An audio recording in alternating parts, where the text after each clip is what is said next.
Chapter 26. Cuba exiles adjust to new lives. The sun had been up for about an hour, and we'd already gathered the eggs, fed the chickens, had breakfast, and been waiting at the bus stop for over 10 minutes. Mrs. Baxter had warned us to leave the house extra early so that we wouldn't miss the bus on the first day of school. I glanced over at Frankie. He was wearing a pair of dark blue pants that Mrs. Baxter had hemmed for him with a crisp white shirt and light tan jacket. The only thing slightly off was his penny loafers, which were 2 sizes too big, but he'd stuffed cotton in the tips so that they wouldn't slip off. He didn't seem to have a care in the world. For him, school was going to be a place to find a few other boys who liked to play catch. I, on the other hand, wasn't too sure about going to school. What if people made fun of the way I talked? If I looked strange to them? What if no one spoke to me and I was ignored all day? So already, let's pause here. Based on what we've read, in this moment as she's waiting for school, Lucia feels, and then fill in the blank in your margins. Two large headlights shined in the distance. You'll be back on the bus after school, right? Frankie asked. Of course. And everyone at my school will be my age, right? Yeah, more or less. Don't be nervous. Everything is going to be fine. We'll both be fine. I smoothed my hair. It had grown about an inch since I cut it, but it was still just a bit under my chin. I'd flipped the ends and chosen a wide orange headband that matched the checkered dress Mrs. Baxter had fixed for me. Well, let's pause again. Think back to the last chapter. She cut her hair. Why is it so important that Lucia has short hair now? The bus whistled to a stop right in front of us. This was it. I was about to walk into American teenage life. Frankie boarded the bus first and said good morning to the driver. I was proud of how quickly he'd learned English during the last few months, although Mrs. Baxter really hadn't given us any option. When I reached the top of the steps, I noticed that at least one person was sitting in each seat. Frankie and I wouldn't be able to sit together as I'd hoped. I pushed Frankie a little farther down the aisle, past a few teenage boys who had taken over the first 2 rows. The bus was strangely quiet, and I could feel everyone's eyes on us. The bus driver closed the door, and Frankie made a beeline for the back, where a boy his age was tossing a baseball. I watched as Frankie told the boy something and then sat down. The two of them started talking. It seemed Frankie had already made a friend. I took a few steps toward a pretty dark haired girl who sat toward the middle of the bus on one of the large bench seats. She was whispering something to the redhead in front of her, and both wore dresses somewhat similar to mine. The dark haired girl even had a headband just like the one I was wearing. I took a deep breath. At least I'd made the right choice in selecting which clothes to wear. I smiled at the girl. She quickly scooted to the aisle side of the seat to let me know that I wasn't going to be sitting next to her. So let's pause. How would you describe this girl in this moment? Write that answer in your margin. My heartbeat quickened. Would everyone on the bus act the same way? I felt a tap on the back of my right arm. A girl with hair so blonde that it looked almost white motioned for me to join her. I followed her to a seat near the front and quickly sat down in case the girl changed her mind. Hi, I'm Jennifer. You're the girl from Cuba, right? She asked. I nodded. Did everyone know about me already? I'm Lucia. How do you know I'm from Cuba? Jennifer smiled. In Grand Island, everyone knows each other's business. Plus, I got back into town last week after spending the summer at my grandma's in Idaho, and I saw you at St. Mary's.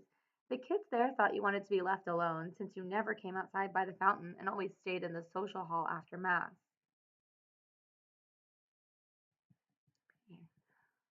Oh, I looked down at my notebook. Doesn't matter. I figured you were just shy or something. They should have introduced themselves to you anyway.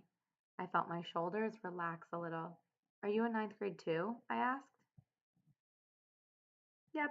There's about 5 or 6 of us farm kids that get picked up to be taken to Central High. Everyone else in here goes to either Grand Island Junior High or Bryan Washington Elementary.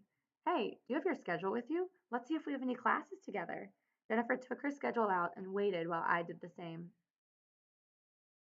He compared the two while I looked out the window. The rows of green corn stalks had grown to over 5 feet high, and in the morning breeze they seemed to form ripples like waves in the ocean. I missed Puerto Mijares. Mama had told me in her last letter that Yvette was back in town since classes had started their regular schedule in Cuba, too. I'd already written Yvette several times asking her to forgive me, but she hadn't replied. We have first period, which will also be our homeroom, plus lunch and two more classes together. It's perfect because, it's all new for me too. Not the people, but going to high school. We can walk in together because, you know what they call us freshmen? Jennifer's blue eyes twinkled. Fresh meat. I smiled.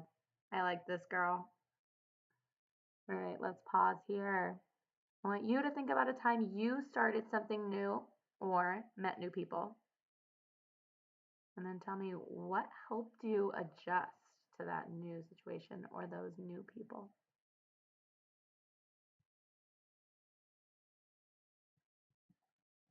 Holy moly! Jennifer was still reading my schedule. You've got honors algebra 2 with Mrs. Armistead. I heard from my older brother that she's super tough. You must have done really well on your placement test. I shrugged. I learned a lot back in Senora Cardoza's algebra class, and in math, you didn't need to know much English. It was strange. Part of me felt like it was only yesterday that I was sitting in my classes in Cuba, but at the same time, it seemed like a lifetime ago. You see her over there? Jennifer pointed to a girl with silver tipped glasses sitting a few rows behind us. She's super smart in math, too. She'll probably be in that class with you. Her name is Doris, and she's really nice. The girl had her face buried in a book. Doris! Jennifer waved at the girl as the bus stopped again. Doris looked up, gave us both a slight wave, then went back to her reading. Suddenly I felt someone tickle me under my ribs. Hey, guess who? A deep voice said. I spun around to see a tall boy with beautiful greased back brown hair. Oh, he jumped back. I thought you were someone else. The dark haired girl who wouldn't let me sit with her started to laugh.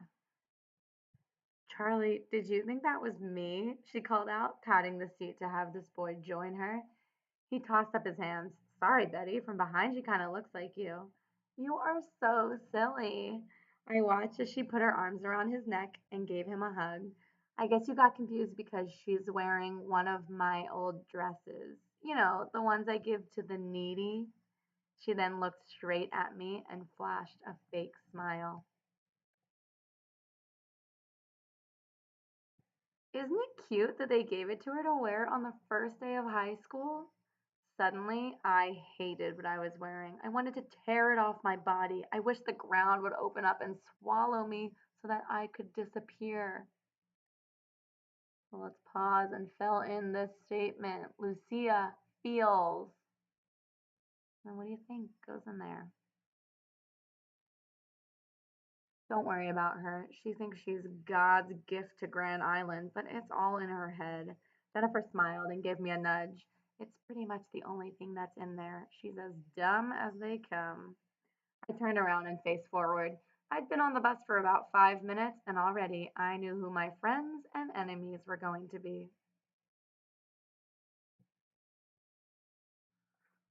All around me, people were shouting hellos, and girls squealed at the sight of each other. It was the official start of school. As the crowd swarmed past me, I stopped to take in my surroundings. The building didn't look so big when I'd come in to register and take my placement test, but now that it was filled with students, I felt as if I were just a speck no one seemed to notice, which was fine with me. The green painted hallways were all lined with lockers, and above each classroom door hung a bronze plate showing the room number. At the end of the corridor was an expansive stairway that led to the second floor. So if that's a word that you don't know, let's look up expansive. Jennifer had already warned me not to fall for the prank of being told that the pool was on the third floor. There was no pool or third floor. In fact, since I was a freshman, all my classes would be on the first floor, making it easier for me to find my way around. Come on. Jennifer pulled me by the arm. Our class is over here, room 122. We entered a half empty classroom and headed straight for the back. I quickly put my notebook on the desk next to Jennifer's. There was still about a minute before the bell would ring, and the teacher was busy writing the day's lesson on the chalkboard. Unfortunately, my first class was going to be the subject I dreaded most, English. I wished the day would have started with something else like math or science. Even PE would have been better. As the bell rang, kids ran into the room and sat in their remaining chairs. The teacher turned to face us. She was a middle-aged woman who looked rather ordinary except for the large mole on her left cheek. She wore a dark blue dress, and her hair was neatly piled on top of her head. All right, class, settle down. I'm Mrs. Brolin, and I'll be your English teacher this year. A chime sounded over the loudspeaker, interrupting the classroom chatter. "Good morning, students," a voice announced. "This is your principal, Mr. Pekowski. I expect all of you had an enjoyable summer and are eager to begin the school year. As is tradition, starting tomorrow, your senior class president, Melissa Powers, will give the daily announcements.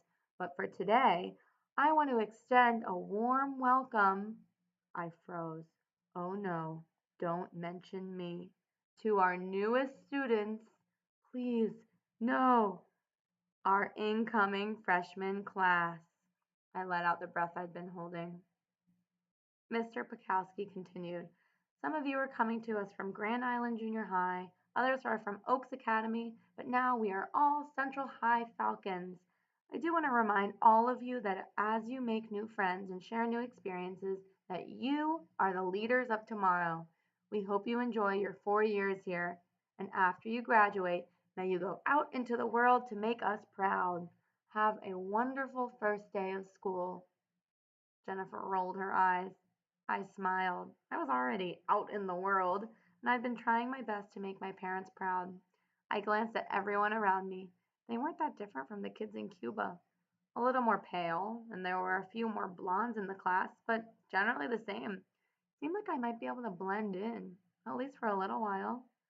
Mrs. Brolin began taking attendance and had already called out 3 or 4 names when she got to me. "Miss Lucia Alvarez," she said. "Present," I answered in perfect English. I'd practiced so that there wouldn't be a trace of a Cuban accent. Mrs. Brolin paused and walked down the aisle toward me. What was she doing? She placed a hand on my shoulder. "Class, I want you all to take notice of Miss Alvarez." Everyone turned in their seats to stare at me. "And help her adjust to life in Nebraska. She's come from Cuba, and I'm sure you have all read in the newspapers about the situation there. If she needs help, I expect all of you to step in and assist her." Mrs. Brolin patted my shoulder and strutted back to her desk. She was acting all proud of herself. Didn't she realize that being singled out was the very last thing I wanted? So let's pause and think about a personal reflection here. Do you like being the center of attention? And why or why not? I sank back in my seat, praying that everyone would go back to whatever they were doing before. To my amazement, most of them did. Everyone except a tall boy with freckles who sat closer to the front. He smiled and gave me a little wave. My reaction was to quickly look down at my notebook. When I glanced back, he held up a piece of notebook paper that said, "Hi, I'm Eddie." I gave him a nod. I was pretty sure that this was not the attention that Mrs. Brolin intended.